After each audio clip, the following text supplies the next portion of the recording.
तो हेलो प्यारे साथियों, कैसे हैं आप? इस वीडियो में हम लेके आए हैं क्लास 10th के संस्कृत का टॉप 60 ऑब्जेक्टिव क्वेश्चंस जो आपके बोर्ड एग्जाम के लिए काफ़ी महत्वपूर्ण होने वाला है। तो आप वीडियो को लास्ट तक ज़रूर देखें ताकि आपको अच्छे से समझ में आए और आपके बोर्ड एग्जाम में एक ही भी क्वेश्चंस छूटे ना। तो चलिए वीडियो को शुरू करते हैं और देखते हैं क्वेश्चंस को। तो पहला क्वेश्चन है, उपनिषदों की संख्या कितनी है? तो यहाँ पर जो है उपनिषदों की संख्या है, ये हो जाएगा आपका 105 है। ऑप्शन नंबर सी जो है आप इसे याद रख सकते हैं। उपनिषदों की संख्या जो है ये 105 है, तो ऑप्शन नंबर सी को आप याद रख सकते हैं। अगला क्वेश्चन है हमारा, उपनिषद में किस की महिमा का वर्णन किया गया है? तो यहाँ पर ऑप्शन में दिया गया है स्व विषय, परम पुरुष, देव पुरुष और परम पुरुष। यहाँ पर पर पुरुष है और परम पुरुष है, तो परम पुरुष का यहाँ पर जो है किया गया है उपनिषद में वर्णन। तो ऑप्शन नंबर डी जो है आप इसे याद रख सकते हैं। उपनिषद में किसका जो है महिमा का वर्णन किया गया है? तो यह परम पुरुष परमात्मा का। तो ऑप्शन नंबर डी जो है ये आपका सही आंसर हो जाएगा। अगला क्वेश्चन है, अगला क्वेश्चन, किसकी जय नहीं होती? तो सत्य की, असत्य की, क्रोध की, मोह की। तो ये हो जाएगा आपका सही आंसर, असत्य की कभी जय नहीं होती है। ऑप्शन नंबर बी जो है आप इसे याद रखना है। अगला क्वेश्चन है, मृत्यु को वश में कौन कर लेता है? तो मृत्यु को जो वश में यहाँ पर इस पाठ में कहा गया है, तो यहाँ पर मूर्ख, अज्ञानी, विद्वान और कोई नहीं। तो इस पाठ में जो कहा गया है ये विद्वान को कहा गया है कि ये मृत्यु को वश में कर लेते हैं। तो ऑप्शन नंबर सी जो है आप इसे याद रख सकते हैं। अगला क्वेश्चन है, सत्य से क्या प्राप्त होता है? पृथ्वीलोक, नरकलोक, देवलोक, कोई नहीं। तो यहाँ पर जो है आपका सही आंसर ये हो जाएगा देवलोक। ऑप्शन नंबर सी जो है, सत्य से क्या प्राप्त होता है? देवलोक प्राप्त होता है, इस पाठ में जैसा कहा गया है। अगला क्वेश्चन है, किस काल में पटना का नाम पाटलिग्राम था? तो बुद्ध के काल में, महावीर के काल में या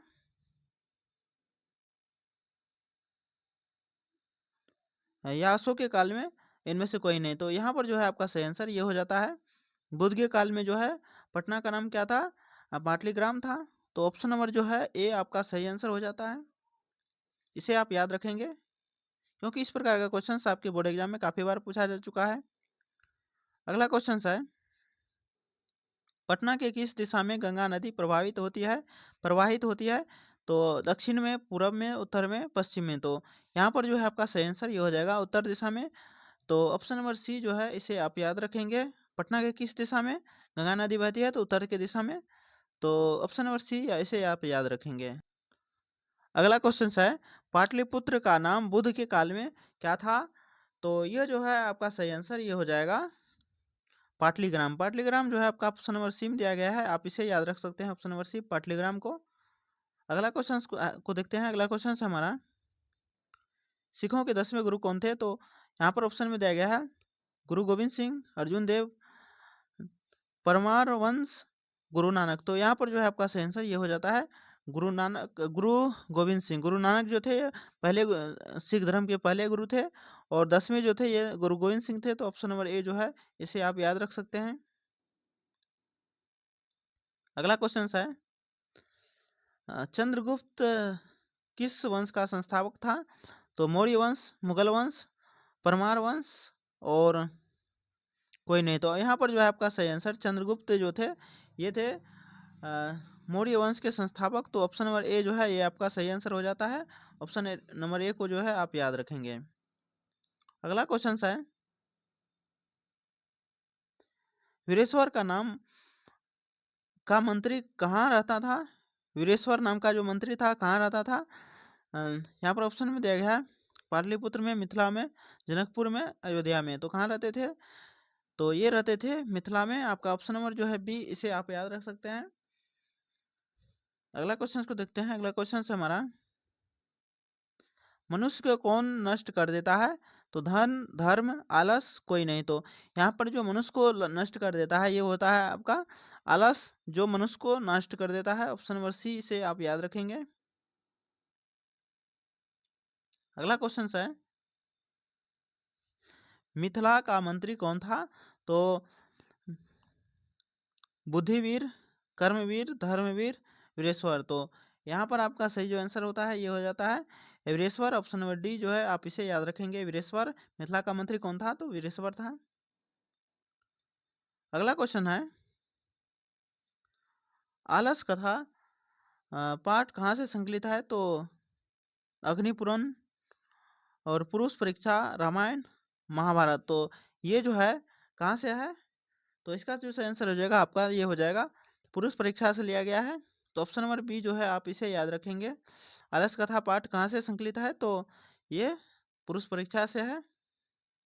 अगला क्वेश्चन है, मैथिल कोकिल के नाम से कौन प्रसिद्ध था? तो इसका जो सही आंसर हो जाएगा आपका ये हो जाता है, यहाँ पर ऑप्शन में दिया गया है विद्यापति, नारायण पंडित, कालिदास, वेदव्यास। तो ये थे विद्यापति। ऑप्शन नंबर जो है ये आपका सही आंसर हो जाएगा। मैथिल कवि के नाम से कौन प्रसिद्ध थे? मैथिल कोकिल के नाम से कौन प्रसिद्ध थे? तो ये थे विद्यापति। विद्यापति को आपको याद रखना है। अगला क्वेश्चन है, अथर्ववेद में कितनी महिलाओं का वर्णन है? तो 7, 5, 6, 8। तो यहाँ पर जो है आपका सही आंसर है वो ये हो जाता है 5 महिलाओं का वर्णन किया गया है अथर्ववेद में। तो ऑप्शन नंबर बी जो है आप इसे याद रख सकते हैं, 5 महिला का अथर्ववेद में। अगला क्वेश्चन है, ऋग्वेद में कितनी महिलाओं का वर्णन है ऋग्वेद में? तो यहाँ पर 24, 20, 18, 16। तो कितने ऋग्वेद में महिलाओं का वर्णन किया गया है?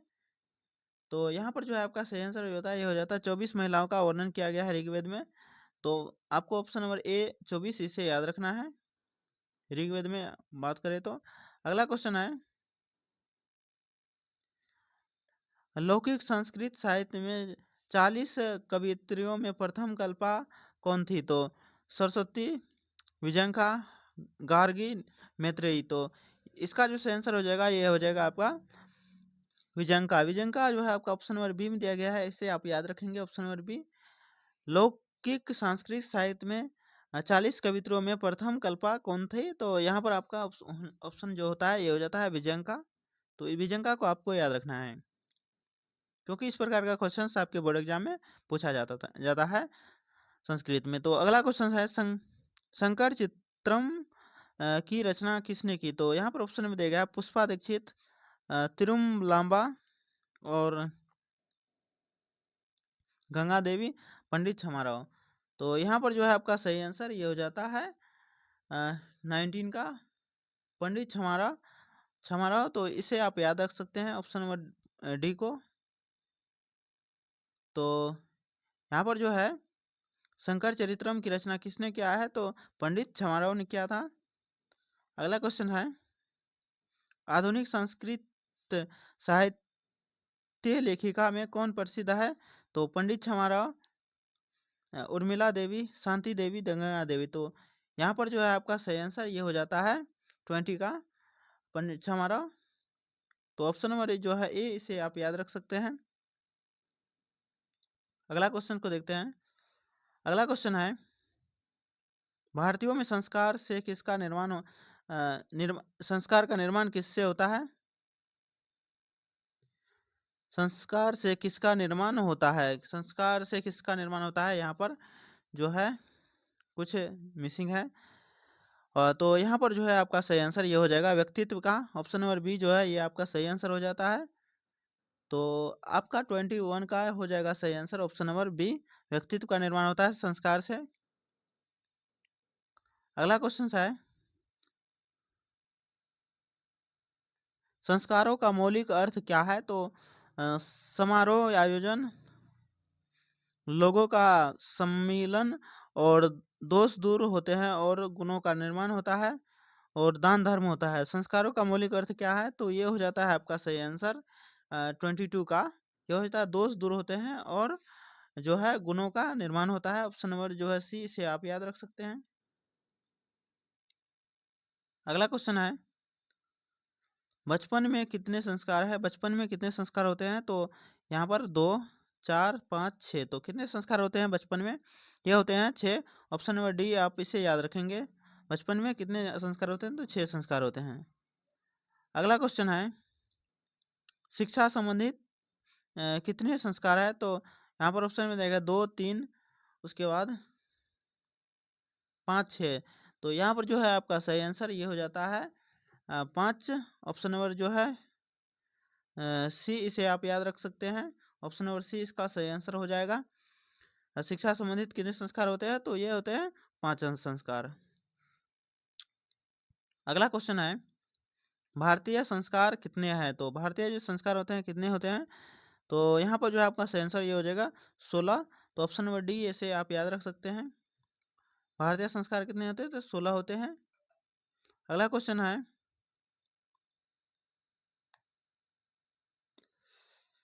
अगला क्वेश्चन नरक के कितने द्वार है?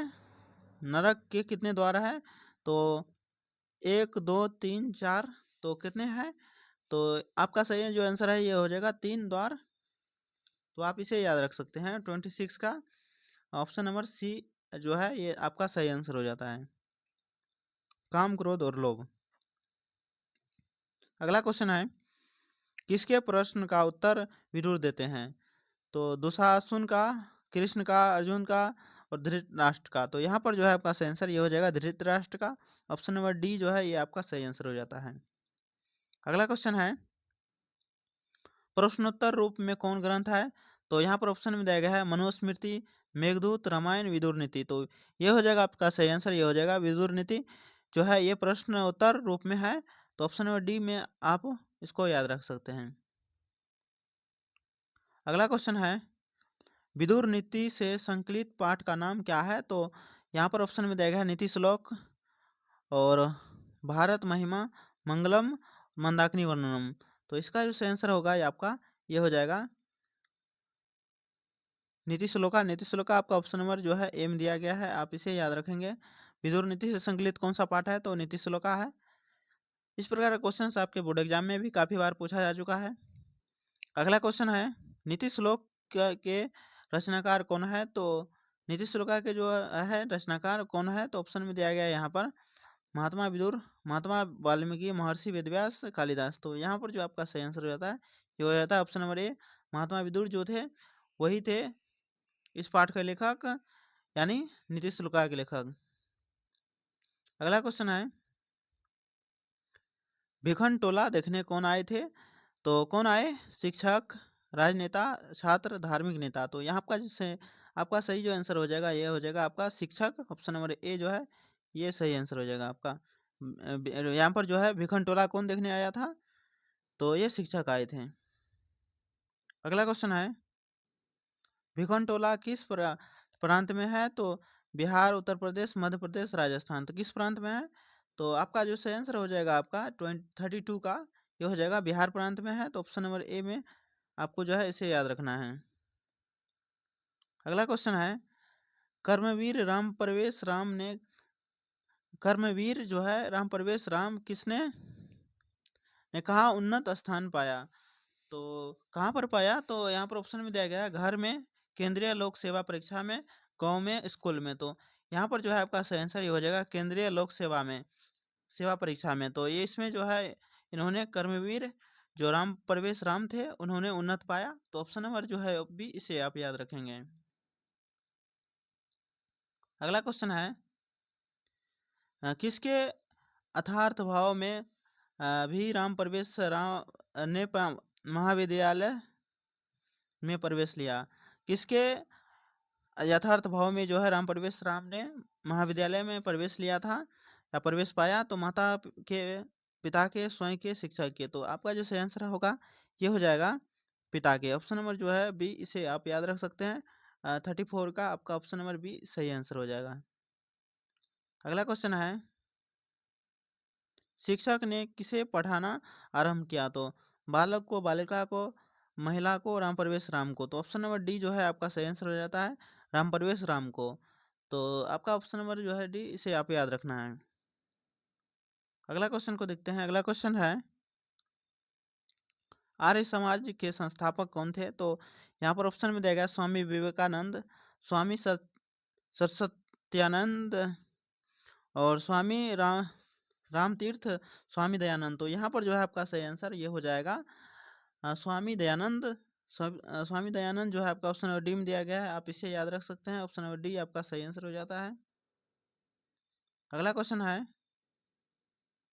मूल शंकर किनका नाम था? तो यहाँ पर जो है ऑप्शन में दिया गया है स्वामी दयानंद का, राधा मोहन ओझा और पंडित स्वरूप शुक्ल, गणेश ओझा। तो यहाँ पर जो है आपका सही आंसर हो जाता है, ये हो जाता है 37 का स्वामी दयानंद का जो नाम था ये मूल शंकर नाम था। ऑप्शन नंबर ए जो है ये आपका सही आंसर हो जाता है। अगला क्वेश्चन है, आर्य समाज की स्थापना कब हुई? तो यहाँ पर 1985 में, 1875 में, 1705 में, 1930 में। तो आपका जो सही आंसर हो जाएगा ये हो जाएगा 38 का, 1875 ईस्वी में हुआ था आर्य समाज का स्थापना।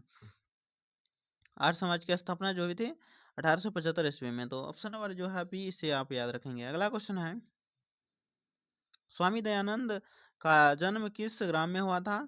तो झंकारा, टंकारा, लंकारा, अंकारा। तो यहाँ पर जो है आपका सही आंसर ये हो जाता है 39 का, टंकारा में। टंकारा आपका ऑप्शन नंबर बी में दिया गया है, इसे आप याद रखेंगे। टंकारा में जो है स्वामी दयानंद का जन्म हुआ था।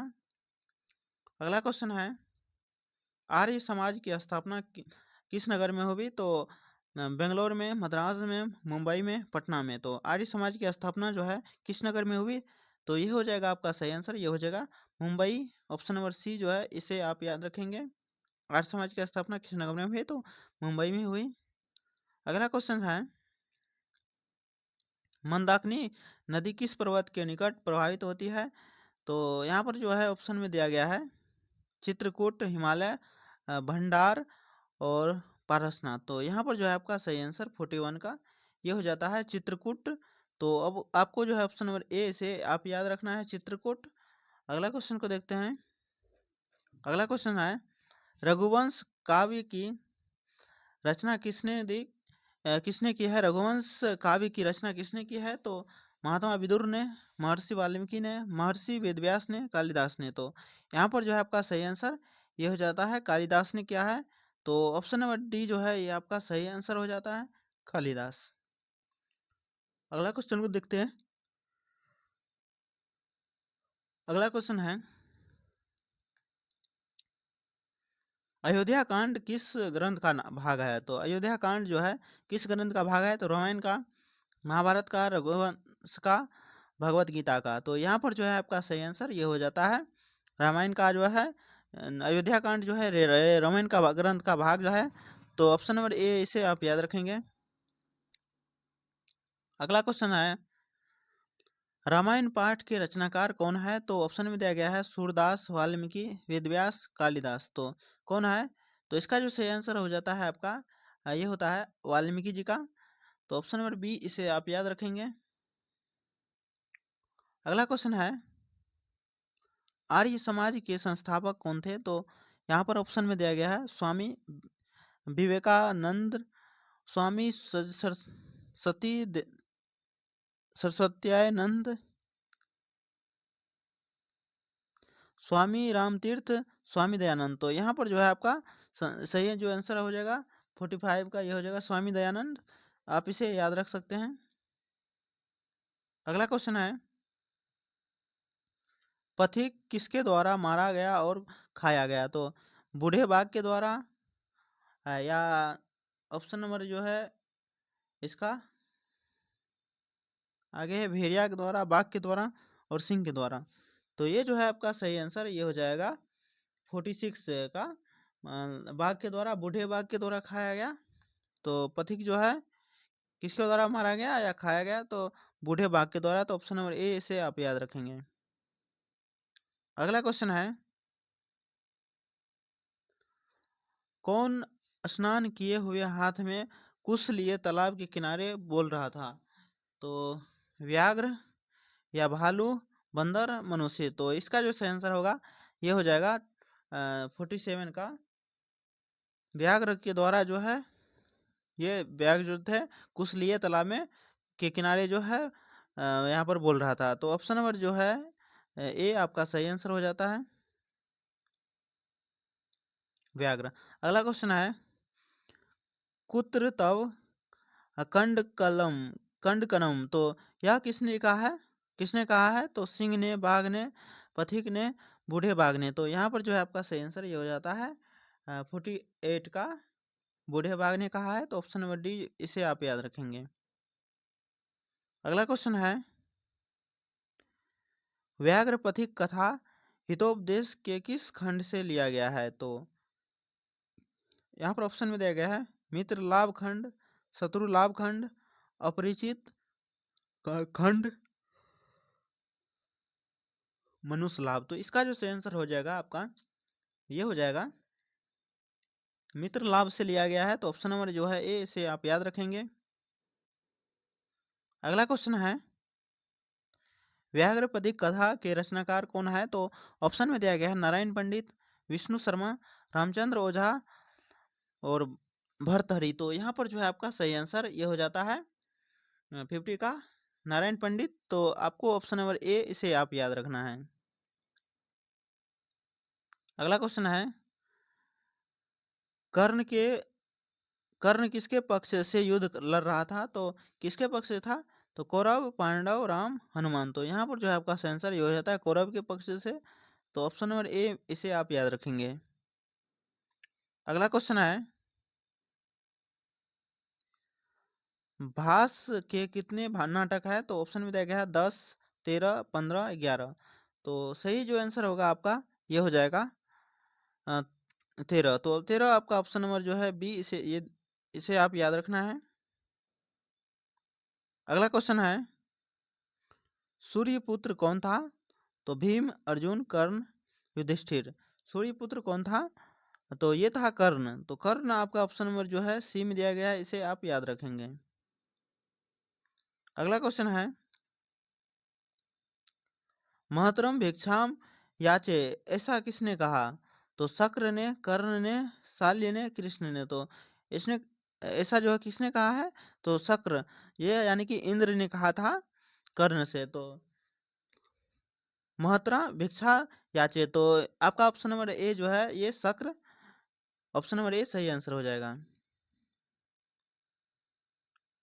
अगला क्वेश्चन है कर्णस्य दानवीरता दानवीरता पाठ कहाँ से लिया गया है? तो पुराण से, कर्णभास, भार, या रामायण, या हितोपदेश से। तो इसका जो सही आंसर होगा आपका ये हो जाता है कर्णभार से। तो ऑप्शन नंबर जो है बी इसे आप याद रखेंगे।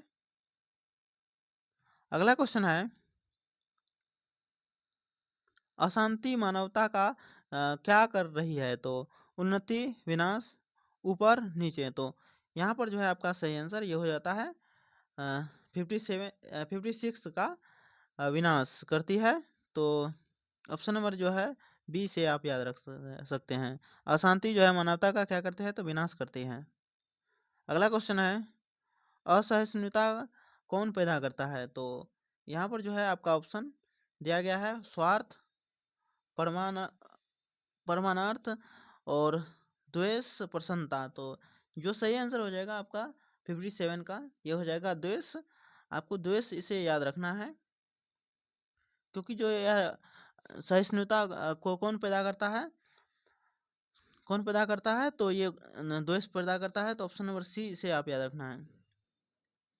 दुख का विषय क्या है? तो अशांति, शांति, सार्वभौमिक अशांति, सार्वभौमिक शांति। तो यहाँ पर जो है आपका सही आंसर ये हो जाता है 58 का ये होता है सार्वभौमिक अशांति। सार्वभौमिक अशांति जो है ये दुख का विषय है। तो ऑप्शन नंबर सी इसे आप याद रखेंगे। अगला क्वेश्चन है देशों के बीच झगड़ों को शांत करने के लिए कौन सा संस्था है? तो देशों के बीच झगड़ों को शांत करने के लिए कौन सी संस्था है? तो राष्ट्र संघ, संयुक्त राष्ट्र संघ, उच्च न्यायालय, सर्वोच्च न्यायालय। तो यहाँ पर जो है आपका सही आंसर ये हो जाता है संयुक्त राष्ट्र संघ सॉरी संयुक्त राष्ट्र संघ, ऑप्शन नंबर बी इसे आप याद रखना है। यूनाइटेड स्टेट ऑर्गेनाइजेशन जो है आपको ऑप्शन नंबर बी इसे आप याद रखना है। अगला क्वेश्चन है विश्व शांति पाठ में किस वातावरण का चित्रण किया गया है? तो यहाँ पर ऑप्शन में दिया गया है अशांति, शांति, देशभक्ति, वैज्ञानिक। तो यहाँ पर जो है आपका सही आंसर ये हो जाता है अशांत का। तो ऑप्शन नंबर जो है ए, इसे आप याद रखना है। अशांति का जो है विश्व शांति पाठ में वातावरण का चित्रण किया गया है, तो अशांति का। तो ऑप्शन नंबर ए इसे आप याद रखेंगे। तो यहाँ से हमारा क्वेश्चन जो होता है खत्म होता है। यदि यह वीडियो आपको पसंद आया तो वीडियो को लाइक जरूर करें, और ऐसे ही वीडियो पाने के लिए हमारे इस चैनल को सब्सक्राइब करें और बेल नोटिफिकेशन को ऑल जरूर करें, ताकि नए नए वीडियो का नोटिफिकेशन आपको सबसे पहले मिले। वीडियो देखने के लिए बहुत बहुत धन्यवाद। All the best for the exam.